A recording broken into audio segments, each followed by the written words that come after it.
नमस्कार बंधुरा केमन आছেন আমি রিম্পা মধ্যবিত্ত বাঙালি টুকিটাকিতে আপনাদের স্বাগত জানাই। এখন আমার ঘড়িতে বাজে 8টা 5, তবে আমার ঘড়ি 15 মিনিট ফাস্ট আছে, মানে 8টা বাজে 10। আজকে সোমবার, বুবুনের স্কুল খুলে যাচ্ছে। আজ সকাল থেকেই তাড়াহুড়ো করে রান্নাগুলো সেরে ফেলতে হবে। প্রথমেই আমি মুগ আর মসুর ডাল একসঙ্গে সেদ্ধ বসিয়ে দিয়েছি। চাল ধুয়ে ভিজিয়ে রাখলাম। ডাল সেদ্ধ হতে বসিয়ে দিয়েই আমি ভাজার জন্য কিছু সবজি কেটে নিয়েছি। এদিকে ডালটাও সেদ্ধ হয়েছে, এই জন্য আমি এবার ডালে ফোড়ন দিয়ে দেবো। তার জন্য নিয়েছি একটু শুকনো লঙ্কা আর সাদা জিরে। ব্যাস, ডালটা ফোড়ন দিয়ে দিয়েছি। আমার এই মুগ মসুর ডালের সঙ্গে পটল ভাজা খেতে আর ঢ্যাঁড়স ভাজা খেতে বেশ ভালো লাগে। পটল ভাজা আর ঢ্যাঁড়স ভাজাটা আমারই ভালো লাগে, তাই আমার জন্যই ভাজবো, আর ছেলেদের জন্য আলু ভাজা। এবার এখানে ভাতটাও চাপিয়ে দিলাম। ডালটাও ফুটে গিয়ে তৈরি হয়ে গেছে। এবার ডালটা নামিয়ে নিয়ে আমি ছেলেদের জন্য আলুরিটা ভেজে নিচ্ছি। সামান্য একটু বেসন দিয়ে নিয়েছি। আলুটা ভাজা হতে হতে আমি এদিকে যেহেতু পনিরের তরকারি করবো, তার জন্য পনিরটাও কেটে নিলাম। পনিরটা কেটে আমি নুন হলুদ মাখিয়ে হালকা ভেজে তুলে নিয়েছি।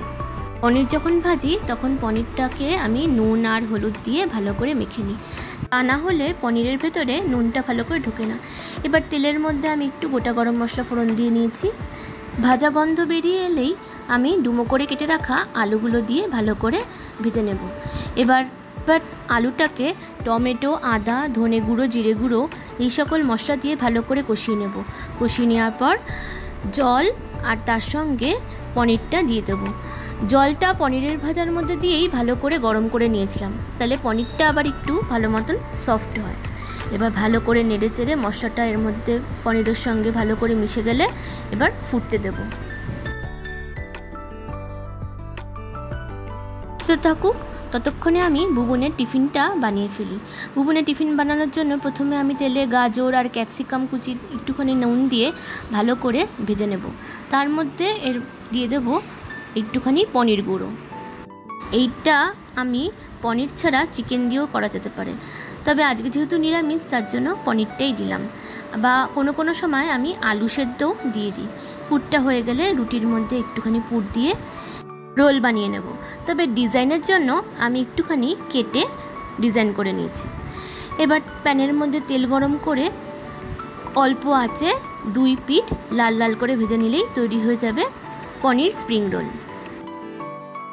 যে আমার পনিরটাও তৈরি হয়ে গেছে। আবার এদিকে বুবুনের টিফিনও তৈরি হয়ে গেছে।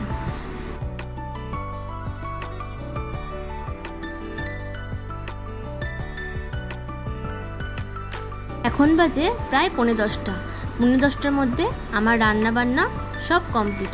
আর বুবুন ওদিকে স্নান করে তৈরি হয়ে গেছে। এখানে রয়েছে পটল ভাজা, আলু ভাজা, ডাল, পনিরের তরকারি, ভাত। খাওয়া সেরে ড্রেস পরে বুবুন তৈরি, এবার বেরোবো। দাদাকে বাই করে গেল, যেহেতু দাদার স্কুল নেই তাই দাদা বাড়িতেই বসেই পড়াশোনা করছে। আমিও রেডি হয়ে গেছি বুবুনকে স্কুলে ছাড়ার জন্য। আজকের ভিডিওটা তবে এখানেই শেষ করছি। পুরনো বন্ধুরা তো আমার পাশে আছেনই, নতুন বন্ধুদেরও বলবো ভিডিওটিতে লাইক করে সাবস্ক্রাইব করে আমার পাশে থাকবেন। আজকের ভিডিওটা আপনাদের কেমন লাগলো তো অবশ্যই আমাকে কমেন্টে লিখে জানাবেন। আপনারা সবাই ভালো থাকবেন, সুস্থ থাকবেন। খুব শিগগিরই দেখা হবে পরের ভিডিওটিতে।